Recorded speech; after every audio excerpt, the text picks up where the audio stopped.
And he did it within just days of Stephen Paddock's mass shooting, even though Campos was a major witness, maybe the major witness to the massacre, and apparently was shot in the leg during it. We raised a bunch of questions about the shooting, like whether Campos was actually a licensed security guard, whether he'd ever interacted with Stephen Paddock in the past.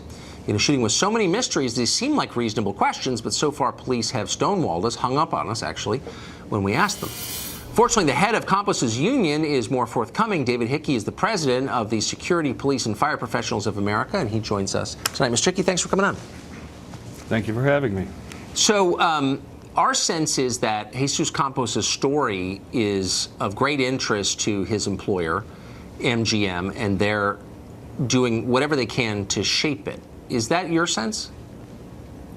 I think Mr. Campos' story is of great interest to everyone. Yes, we agree. Based on the tragedy, yeah. So let me ask you a couple questions, just factual ones, because we don't know them. What was his job at the hotel?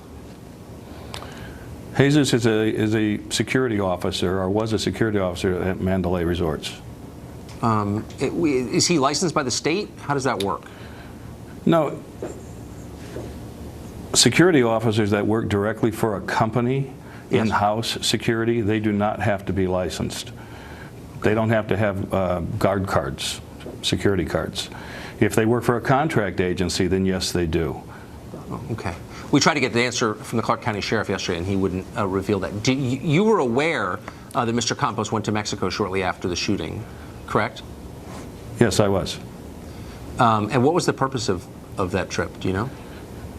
He told me directly that was a pre-planned trip. Yeah. He had planned to go visit family, and after the shooting, he was still capable of doing that. So he went ahead and made that trip on the weekend. I spoke with the local officers. I was actually going to fly in on that weekend, and because Mr. Campos was going to be visiting family and returning on Monday, then I flew in on that Monday to meet with Mr. Campos. Huh. No one would begrudge the man a vacation, of course, but because he was a key witness in this investigation that was still ongoing and chaotic at that point, did investigators have qualms about him leaving?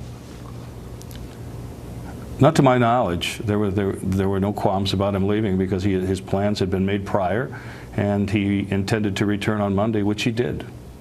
By car, the whole up and back? Up and back, yes. Can you describe the nature of his injuries? Mr. Campos was wounded in the left thigh.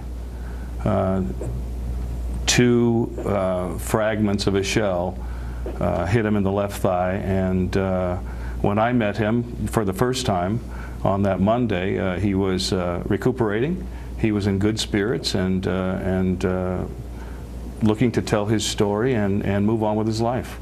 Had those fragments been removed when he took the trip to Mexico? You know, I was told one of them had been removed and one of them had not, and that they were going to deal with that issue at a later date. Had Mr. Campos ever seen Stephen Paddock before the shooting? Not to my knowledge. Does he still work for MGM? He still works for MGM, yes. Did they set up the Ellen interview, his employer? I don't know who set up the Ellen interview. We had 5 interviews set up yes, prior to that. I know that when I was in town, Ellen's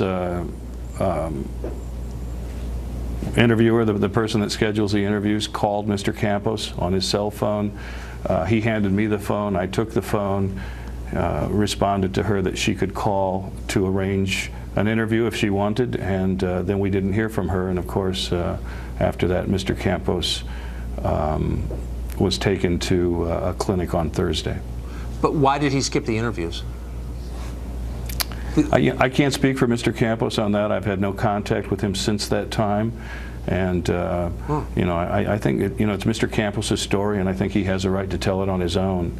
But you know, as far as we were concerned, we were prepared to do the interviews. We were hours away, 5 hours away from actually doing the first interview. And then he disappeared with that explanation. Do you know where he went?